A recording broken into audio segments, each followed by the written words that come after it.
Rick and Morty Ever After, Issue 3. Then Morty and Rick go into a magical forest, where my time is wasted by Rick and Marius' worthless dialogue. I prefer for things to happen, but this arc's obsessed with dialogue instead. Rick's naturally arrogant and thinks that no task is impossible for him. They get confronted with evil twins of themselves. The evil Rick insulting Marius for trying to laugh longer than him all the time doesn't make up for the writer using a lazy cliche when I was looking forward to what the impossible task would be for Rick. You'd think it'd require him to be a good person. Then it'd be impossible. I know Rick has to succeed. He'll at least survive the story.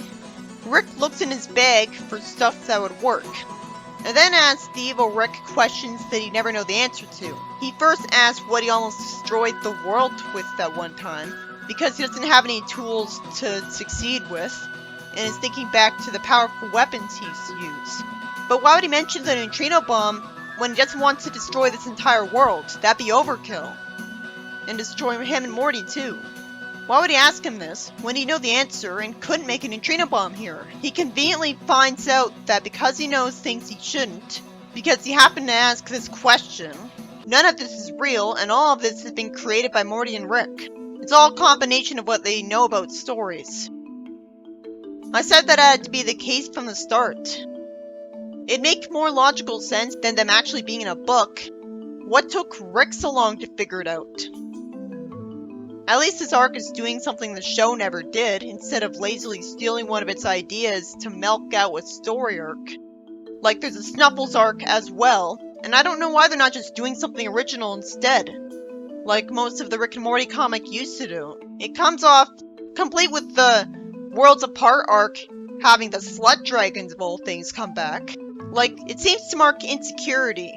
Like, they think they won't get sales, or nearly enough sales, if they don't just recycle the ideas from the show. The early Rick and Morty comic must have sold pretty well if it got so many issues and volumes out, so it worked for that.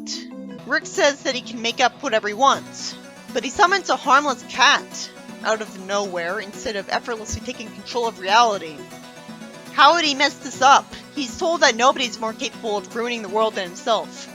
Then, wait, why is the evil Rick not using any sci-fi weapons or abilities?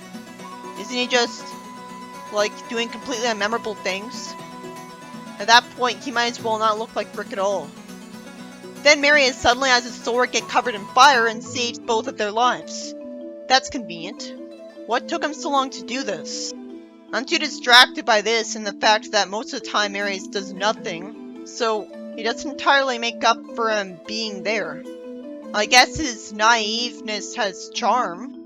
Meanwhile, Morty gets called out on being quiet and unable to speak well because she's a girl. She's made completely unlikable again because she jumps at the most petty excuse to call him a sexist, even though it's obviously that he's attracted to her, not that she's a girl. If she was a handsome man and he was into men, then he'd be acting the same way, and that obviously wouldn't make him sexist. But I understand him being more sensitive about this in a medieval society. Morty gets tempted by a woman, and the knight smartly attacks her because she's evil, and Morty hesitates at the idea of killing it. She turns into a monster. There's just too much waste of time dialogue in this story. The plot is too basic, so the pacing is too slow to fill out all of the pages. Why was the monster stupid enough to turn into a monster? Of course that'd motivate him to kill it. Rick and Morty reunite. It's so sweet that Morty immediately hugs him and says he's so happy to see him, and anxious that he killed something. At least Rick pats his head. It's a shame he's too embarrassed to hug him back, because there's people in front of him. And Rick comes to the conclusion that if they stay here too long, they'll be trapped here forever. That's very forced and has no logic to it at all. That comes out of complete nowhere. I understand why the writer would want to raise the stakes, but I'm not being fooled into thinking it has any chance of actually ending with the heroes dying from this. I hate that Marius was condescended to for preferring happy endings. Real life sucks enough, doesn't it? Morty and Jessica were constantly complaining about how the book has nothing but bad endings. You would think this would be foreshadowing a bad, depressing ending. It would still be disappointing if it ended with them both dying, though. I guess the bad ending will happen to the characters in-universe, and we just won't see it. The knight refuses to take Morty back to the witch after they just escaped from her. Then, conveniently, the sorceress shows up to bother them. She sure was lucky to have stumbled into them. I'd take this seriously if she said she used sort of tracking spell or something. It's a big forest. His flaming sword is useless. And the sorceress says that Morty was her best shot at destroying the child kidnapping evil that plagues this land. She used to be the land's most trusted authority on magic. She helped the king create a device that would allow him to tap into another world, gathering resources for their people. But it requires human energy to function, as opposed to being made to function automatically with a magic spell, which should create a perpetual motion machine easily. Or it could be solar powered, and only she and him know about it. Why doesn't he just use criminals for that human energy instead of innocent people? That'd be more pragmatic and have a chance of being approved of. Instead he grabs the idiot ball. What's the point of him resembling Jerry in any way if he's gonna be nothing like him whatsoever in personality? She was cast out because she didn't want him to take over a planet. So Rick told he can't wish this all away and it's still real. Then why have him say it wasn't real? So how would his reality warping powers have any limits at all if he has them? Rick wants the planning left to him and says that because they can make anything they want here, they can easily storm the castle. How does he screw up when he wants to make a dragon? He could imagine it easily. Morty's told he should not go along with Rick this time. So he agrees to take Silk's advice instead of trying to rush to the castle. Morty says he doesn't want to turn to wood. That is so pointless. It hasn't been affecting him. It's just arbitrary. It's not like he was constantly weak and bedridden like King Max when he was part crystal. Morty respects Silk and Marius more because they have more experience with this place. The sorceress says that she could sneak Morty in among the kidnapped and get him to disable the machine. It's satisfying that after Rick asks when he ever steered him wrong, probably because he survived all of his adventures with him, Morty says, "Like all the time!" Rick rides away as the art isn't quite impressive enough to make me not impatient for the story arc to end. There's just too much talking in this and not enough stuff happening. It doesn't need to linger on its scenes for so long. And it seems like there's too many plot holes, because is there a single paragraph where I'm not confused by the writing? Morty complains about the sewers and is told that if she magicked him inside, it'd be too conspicuous. Oh, okay, so she can warp people. That breaks the story. So she has no excuse not to just teleport the king apart, or teleport to him and defeat him, or teleport the machine apart. She could solve the entire plot herself. She could teleport the machine apart bit by bit if there's a size limit to the teleport range. But no one will think of this. She wouldn't have even bothered to get Morty. She has no reason to think that she would need him.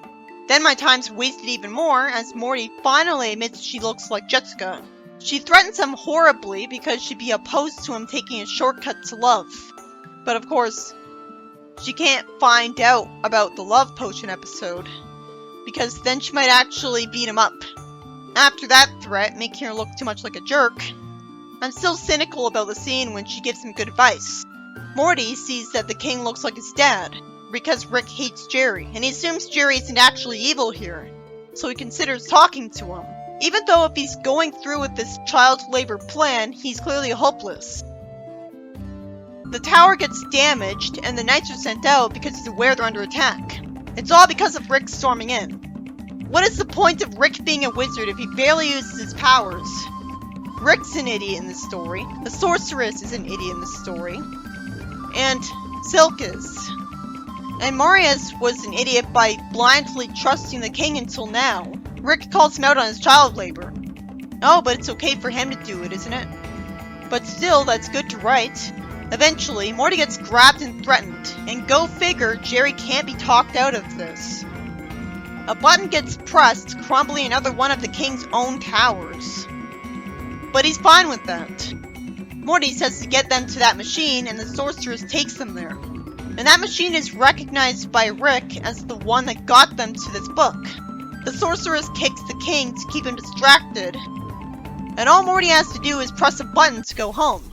It's a good thing it was explained that Rick didn't know the machine to take them home was here. You'd think a genius like Rick would try to use his wizard powers to warp home with Morty. After they get sent home, Rick recklessly destroys the machine, when all they have to do to avoid this thing happening again is not let Morty make the same mistake again. Instead, they refuse to learn their lesson. That machine could do a lot of good, and make Rick rich. But no, it gets destroyed because God forbid Morty get an unfair advantage in his English class studies, even though he shouldn't have to take them in the first place. Rick admits to Jerry that sometimes he's too harsh on him, naturally because it's seen that he could be worse. So Jerry is allowed to join in with a smash-in.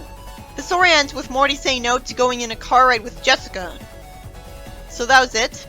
I don't even get to learn how he did in the English test? That was the whole reason the story happened. This confusing arc was about Rick and Morty somehow arbitrarily being put in a long simulation of a medieval fairy tale world, with Morty being trapped like Rapunzel, just because Morty pressed a button at the wrong time with a machine that transmits the knowledge of a book into Rick's head immediately. Somehow this all happened by accident, when Rick simply taking Morty to a universe like this with a portal gun to help him understand the material of his English book more memorably would have been way easier to understand. His portal gun could have gotten stolen or be out of juice to justify them being trapped there for a while. The story isn't based on Rapunzel completely because it has the witch be good in a twist and the king is evil, trying to take over the world beyond that he knows about for no apparent reason with a child labor powered machine that a sorceress made, as opposed to a machine easily powered by something else. She could have teleported to the machine and teleported it apart herself. In fact, why did you think she even needed Morty? Sure, it's convenient that she thought that just so that he'd get to it and get sent home. I can't take the arc seriously. It doesn't make enough sense that they were trapped there. And it's not charming and funny enough to be worth it because its pacing is so slow that I'm just bored and hoping it'll be over the whole time. Because it dwells on its basic written stories too long. It's not nearly silly enough to be funny. It's just ripping off fairy tales. It didn't need as much dialogue as it had, or maybe it did considering how basic its plot was. The heroes just get separated for no apparent reason, wander around going through a forest, and then reunite and talk. That's pretty basic for how long it took to get to the end. I thought it was cool that Rick could summon a dinosaur to storm the castle with because his mind made it real, but I don't buy that it didn't become a huge dragon when he wanted to. How does he suck at magic so much? He was fine with it in the D&D arc. I'm sure the various IDW arcs aren't canon to each other. That's really lame. How is its world the way it is? It's not exactly like Rapunzel, so what is it based on? I thought it'd be an amalgamation of fairy tales. Rick said that word. I thought it'd be more like that last episode of Adventures of Sonic the Hedgehog.